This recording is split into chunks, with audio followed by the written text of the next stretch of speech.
Side खबरों के लिए सब्सक्राइब करें फ्लेम मीडिया और उसके बाद बेल आइकन को प्रेस करें ताकि सबसे पहले आपको मिले एक्सक्लूसिव खबरें।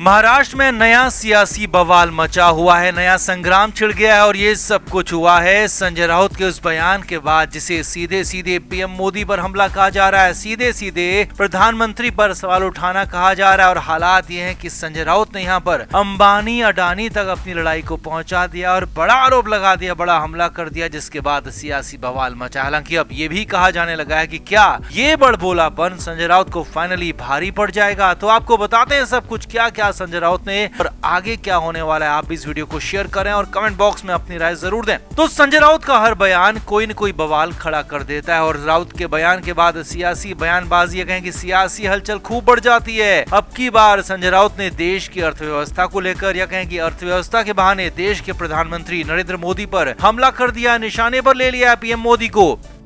असल में हाल ही में एक अमेरिकी एजेंसी हिडनबर्ग की एक रिपोर्ट आई है जिसके बाद से उद्योगपति अडानी के शेयर्स लगातार गिर रहे हैं, क्योंकि हिडनबर्ग की रिपोर्ट में कहा गया है कि अडानी ने गलत तरीकों से अपने शेयर्स की वैल्यू बढ़ाई है। हालांकि अडानी की तरफ से इसका खंडन कर दिया गया है, मगर बवाल थमने का नाम नहीं ले रहा है और इसी को टारगेट करते हुए संजय राउत ने बयान दिया है। संजय राउत ने कहा कि हिडनबर्ग की रिपोर्ट के बाद देश की अर्थव्यवस्था ध्वस्त हो गई है, देश की अर्थव्यवस्था पर चौतरफा हमला किया गया है, क्योंकि देश में सिर्फ अडानी को बढ़ावा दिया जा रहा है। जी हाँ, संजय राउत ने बड़ी बात कही और साफ कहा कि अडानी को यहाँ बढ़ावा दिया जा रहा है और उसके बाद कहा कि अंबानी अडानी के लिए देश चल रहा है, उनके लिए नियम और नीतियां बनाई जा रही है और साफ साफ दिख रहा है कि अंबानी अडानी के लिए सरकार चल रही है, उनके ही भरोसे देश को चलाया जा रहा है। संजय राउत ने आगे कहा, लेकिन मैं अंबानी अडानी की बात नहीं करूंगा। जी हाँ, राउत ने कहा कि जो उनकी बातें करते हैं वो सब जानते हैं कि कैसे बीजेपी सरकार उद्योगपतियों की सरकार बनी हुई और कैसे उद्योगपतियों के लिए काम किया जा रहा है। हम तो ऐसे नहीं है, हम जनता की बात करेंगे, हमारी पार्टी गरीब और कमजोर लोगों की बात करेगी और मैं अंबानी अडानी की बात बिल्कुल भी नहीं करूंगा। अब यहाँ पर साफ साफ इशारों में संजय राउत ने पीएम मोदी पर हमला कर दिया और कह दिया कि उनकी सरकार अंबानी अडानी की सरकार है और उनको ही मदद कर रही है, गरीबों को कमजोरों को कोई मदद नहीं कर रही है, लेकिन हम करेंगे। आगे देखिए, अब तक संजय राउत महाराष्ट्र के ही नेताओं पर हमले करते रहे, लेकिन इस बार तो सीधे अंबानी अडानी तक लड़ाई को पहुंचा दिया और इससे भी बड़ी बात, अंबानी अडानी के बहाने सीधे सीधे प्रधानमंत्री नरेंद्र मोदी पर हमला कर दिया। और ये सब कुछ हुआ देश में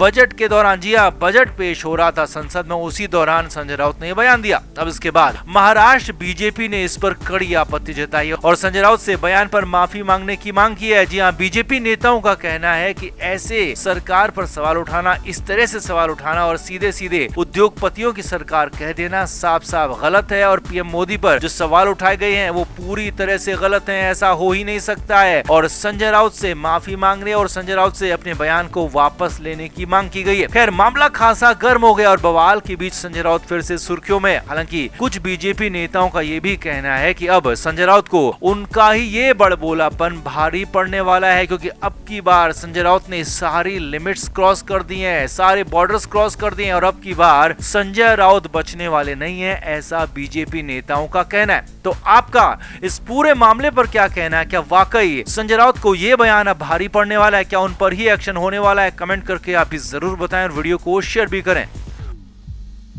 तो संजय राउत अक्सर बयानबाजी करते रहते हैं, अक्सर विरोधियों पर हमले बोलते रहते हैं, लेकिन हर बार उनके निशाने पर लोकल लोग या कहें कि मुंबई के पॉलिटिशियंस होते हैं। मगर इस बार तो संजय राउत ने हाथ लंबा कर दिया और अपने हाथ को सीधे सीधे मुंबई से दिल्ली तक पहुंचा दिया, जिसके बाद खासा बवाल हुआ। जी हाँ, संजय राउत ने अपने हाथ को बहुत लंबा कर दिया, अमित शाह पर, पीएम मोदी पर हमला कर दिया। असल में ये पूरा मामला कहें या कहें कि विवाद तब शुरू हुआ जब महाराष्ट्र में एक विरोध प्रदर्शन हुआ।